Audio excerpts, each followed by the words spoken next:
paz do Senhor para os irmãos. Eu gostaria de, uma vez mais, cumprimentá-los com a paz do Senhor Jesus Cristo, a paz que excede todo entendimento. Nós estamos aqui para prosseguir nossa aula.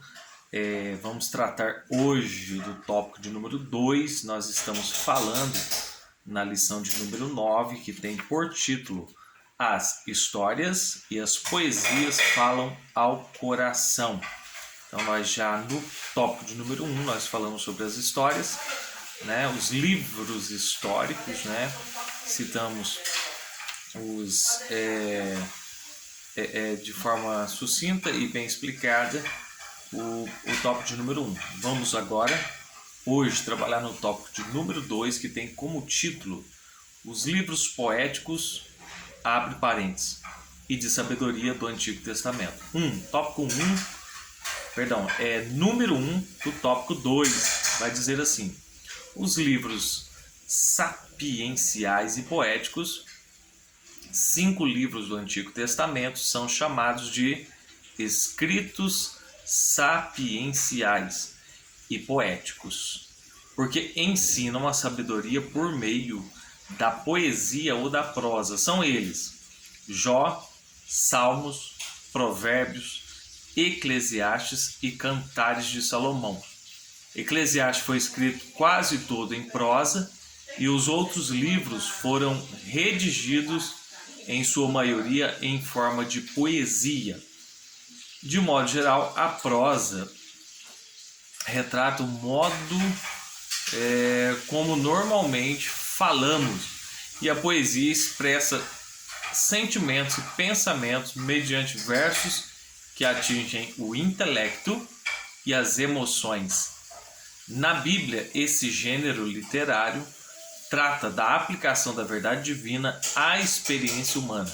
Refere-se à sabedoria prática mais do que a teórica. Então, de forma bem sucinta, os livros poéticos, eles estão nessa classificação e tem como objetivo, né, atingir o intelecto, as emoções do ser humano mediante a sua leitura.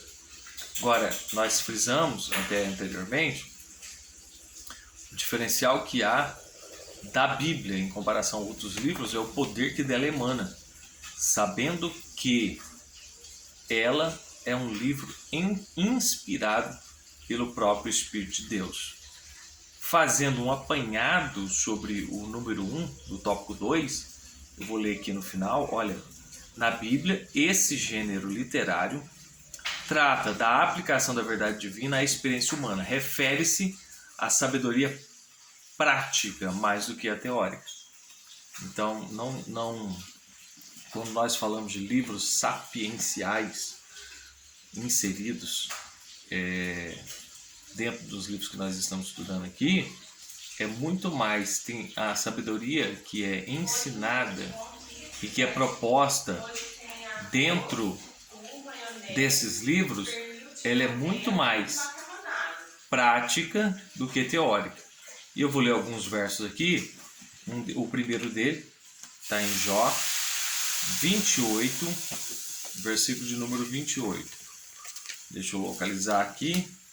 Jó 28, mas disse ao homem: eis que o temor do Senhor é a sabedoria, e apartar-se do mal é a inteligência. Então, repito aqui esse verso que é muito importante. Eis que o temor do Senhor é a sabedoria, e apartar-se do mal é a inteligência. Então, convida a forma prática. A outra referência está no Salmo 19. Salmo 19, o versículo é o 7. Salmo 19, o versículo é o de número 7, que diz: a lei do Senhor é perfeita e refrigera a alma, e o testemunho do Senhor é fiel e dá sabedoria aos simples, seja no sentido de pessoas simples. A próxima referência que nós temos está em Provérbios 23. Provérbios 23, versículo 12. Aplica a disciplina o teu coração e os teus ouvidos às palavras do conhecimento. Aplica, está falando de aplicação, está falando de algo prático. Depois eu tenho Eclesiastes 7:12. Eclesiastes, capítulo 7, versículo de número 12. Deixa eu ler. Diz assim: porque a sabedoria serve de sombra, como de sombra serve o dinheiro, mas a excelência da sabedoria é que ela dá vida ao seu possuidor. E por fim, a última referência dentro do tópico de número 1, que trata sobre os livros sapienciais e poéticos. Por fim, a última referência vai estar lá em Cantares de Salomão, capítulo 8, versículo de número 7. Cantares 8, verso 7, no qual diz: as muitas águas não poderiam apagar esse amor, nem os rios afogá-lo. Ainda que alguém desse toda a fazenda de sua casa por este amor, certamente a desprezariam. Então fechamos aí o tópico de número 1 com ênfase, né, na sabedoria prática e não verbal, né, ou apenas teórica. Partindo agora para o número 2 do tópico 2, nós vamos falar aqui de forma sucinta sobre Eclesiastes, Provérbios e Jó.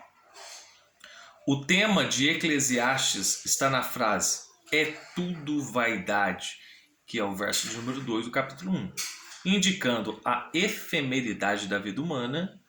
Por isso, ao final, o autor declara que o sentido da vida é: teme a Deus e guarda os seus mandamentos, que está em Eclesiastes 12, versículo 13.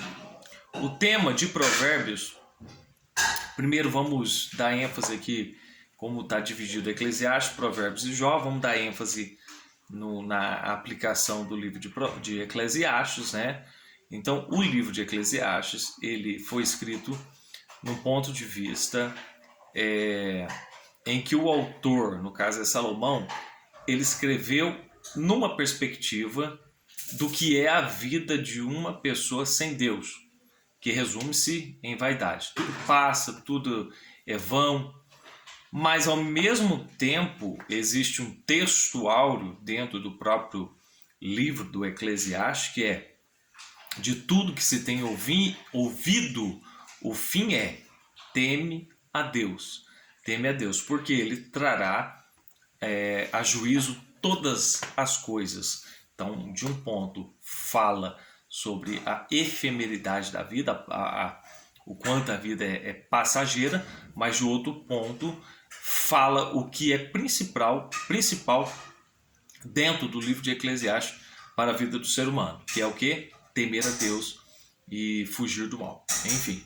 Agora, no livro de Provérbios, o tema de Provérbios afiança que o temor do Senhor é o princípio da ciência, ou princípio da sabedoria. E esse versículo está lá no verso 7 do capítulo 1 de Provérbios.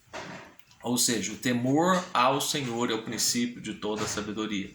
O temor, o respeito voluntário, o zelo por Deus, ele é o princípio de todo saber, né? Então, mais uma vez, nós enfatizamos aqui que o saber descrito na Bíblia, ele vai além de um saber teórico, somente de letras, mas ele enfatiza algo prático e vivenciado segundo a ótica e a sabedoria divina.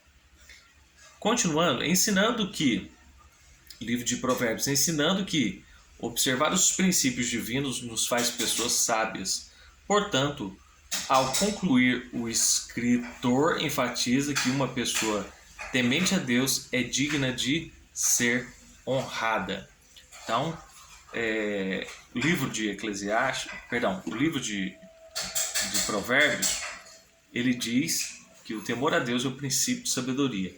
E lá no Provérbios 31:30, o próprio autor diz qual é a recompensa daqueles que temem a Deus. daqueles que respeitam a Deus, daqueles que se voltam para Ele. 31:30 eu acredito que seja, deixa eu confirmar aqui essa referência, tá? Eu acredito que seja o 30, versículo 31. 30. Houve um desencontro aqui na referência que foi nos dada, mas nós podemos dizer que o temor a Deus ele traz consigo como recompensa vida, honra, justiça, paz e outras coisas a mais daqueles que temem a Deus. Falando agora, dentro do número 2, do tópico 2, ainda sobre o livro de Jó. O tema de Jó é o sofrimento, Jó 1:21, mostrando que a dor não é racional e que é preciso sempre confiar no Senhor. Então, o livro de Jó, que é um livro que nós lemos e procuramos entender qual é a mente, o que o autor está dizendo ali, que é o próprio Deus, né, através das pessoas envolvidas ali, um homem que Deus permite que ele seja provado no meio dos seus dias, né? E a ênfase que o autor aqui da revista está dando é que não é racional, não é só racional. Então existe um mundo espiritual também, e uma permissiva de Deus, e ao mesmo tempo mostra o quanto Deus está no controle de toda a situação e o quanto Ele é soberano. Número 3, do tópico 2, Salmos e Cantares de Salomão.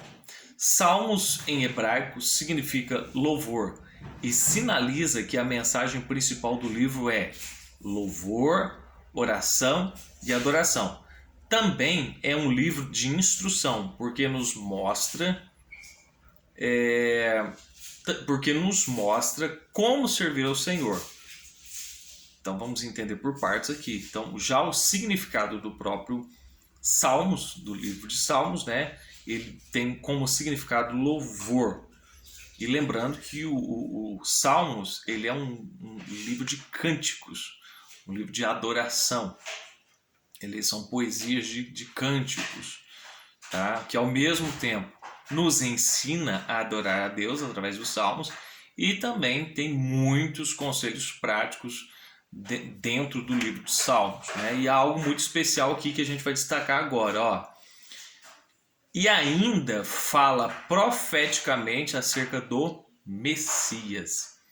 Nesses aspectos, considera-se como verso-chave o Salmo 29:2. Dai ao Senhor a glória devida ao seu nome. Adorai ao Senhor na beleza da sua santidade.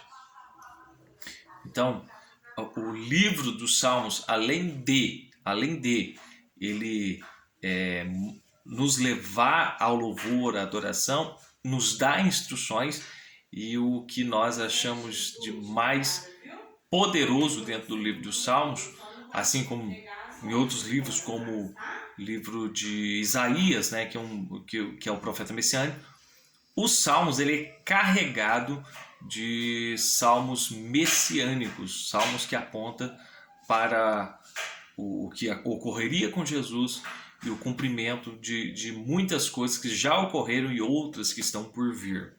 Então eis aí a importância do livro de Salmos. Lembrando que a gente está resumindo aqui a ideia, mas dá para ter já uma panorâmica. Agora nós vamos falar sobre o livro de Cantares. O livro de Cantares ilustra o compromisso, a intimidade e o amor que deve existir no casamento. Refere-se ao plano original de Deus acerca do relacionamento conjugal. O versículo-chave sintetiza o ideal da fidelidade entre o marido e a sua mulher. Eu sou do meu amado e o meu amado é meu. Cantares de Salomão, capítulo de número 6, versículo de número 3. Então, de forma sucinta, se você pensa num livro romântico, a Bíblia dispõe desse livro, que é o livro de Cantares de Salomão, que narra o romance entre Salomão e a Sulamita, tá? E traz também retratos espirituais sobre retratos espirituais, além de falar sobre o casamento, a pureza, a questão da sexualidade dentro do casamento e etc. Também é um retrato do relacionamento que Cristo tem com a sua noiva, a sua igreja. Ele traz figuras e ideias como essa. Chegamos aí ao final do tópico de número 2, né, e trabalhamos aí, falamos hoje sobre os livros sapienciais e poéticos, que são, e também sobre Eclesiastes, demos ênfase e explicação sobre Eclesiastes, Provérbios e Jó, e também sobre Salmos e Cantares de Salomão. E a sinopse do tópico 2 diz o seguinte: os livros poéticos e de sabedoria expressam de forma bela, singela e prática a verdade e a sabedoria de Deus. Amém? Deus abençoe sua vida. Nós concluímos aqui e fica então relacionado à lição de número 9, fica faltando o tópico de número 3, que em breve nós estaremos dispondo para os irmãos, tá bom? Deus abençoe sua vida em nome de Jesus.